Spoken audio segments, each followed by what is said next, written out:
السلام علیکم ورحمۃ اللہ وبرکاتہ۔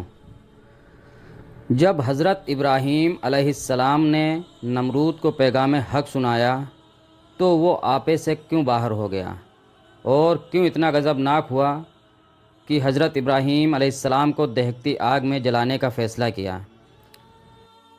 دوستوں، آگے بڑھنے سے پہلے آپ سے ایک چھوٹی سی گزارش ہے کہ آپ ہمارے چینل کو سبسکرائب کر لیں اور بیل نوٹیفیکیشن کو آن کر لیں تاکہ ہم جب بھی اسلامک ویڈیو اپلوڈ کریں وہ آپ تک بآسانی سے پہنچ جائے۔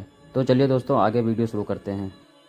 علامہ آلوسی رحمۃ اللہ علیہ نے اپنی تفسیر روح المعانی میں لکھا ہے کہ جب حضرت ابراہیم علیہ السلام نے نمرود کو پیغام حق سنایا اور راہ مستقیم دکھایا تو وہ آپے سے باہر ہو گیا۔ حضرت ابراہیم علیہ السلام کے دلائل و براہین سے لاجواب ہو کر اس کو جو ندامت اور ذلت ہوئی اس سے وہ سخت غضبناک ہوا اور حضرت ابراہیم علیہ السلام کو دہکتی آگ میں جلانے کا فیصلہ کیا۔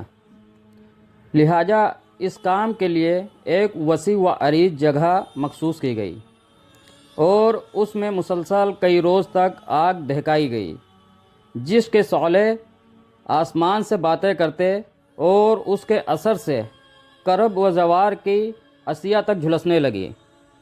آگ کی شعلہ سامانی کا یہ عالم تھا کہ چڑیوں نے ادھر گزرنا چھوڑ دیا۔ حضرت ابراہیم علیہ السلام کو منجنیق میں رکھ کر اس میں ڈالا گیا۔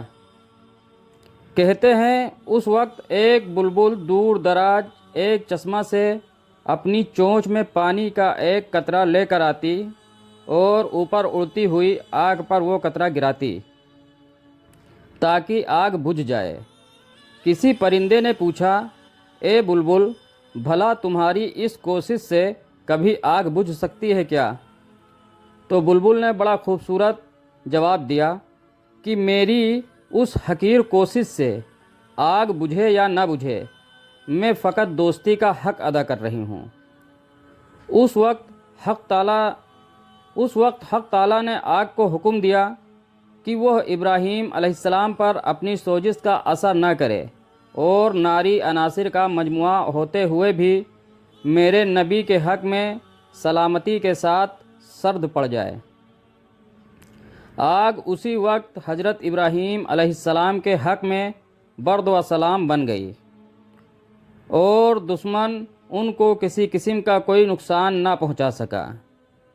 دنیا نے دیکھ لیا کہ حق تعالیٰ اپنے چاہنے والوں کی کس طرح مدد کرتا ہے۔